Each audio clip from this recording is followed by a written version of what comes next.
నమస్తే అండి, నేను మీ doctor Baji Sakhamuri, cardiologist, Vivekananda hospitals. ఇవాళ నేను మీకు తెలియకపోయే అంశం ఏంటంటే గుండె జబ్బుని, గ్యాస్ ని ఎలా గుర్తించాలి. చాలా మంది పొట్టలో గ్యాస్ పట్టిందని చెప్పేసి అశ్రద్ధ చేసి దాన్ని గుండె నొప్పిని తెలుసుకోలేక ఇబ్బందులు పడుతూ నా దగ్గరికి వస్తున్నారు. గుండె నొప్పి సాధారణంగా బొడ్డు దగ్గర నుంచి కింది దవడ వరకు కుడి చెయ్యికి కానీ ఎడం చెయ్యికి కానీ ఎక్కడైనా రావచ్చు.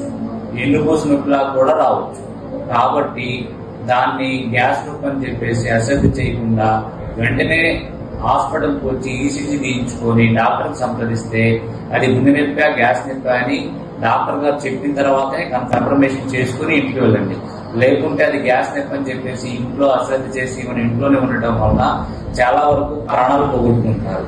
కాబట్టి మీరు ఇలాంటి విషయంలో అశ్రద్ధ చేయకుండా ఉంటారని ఆశిస్తున్నాను. Thank you.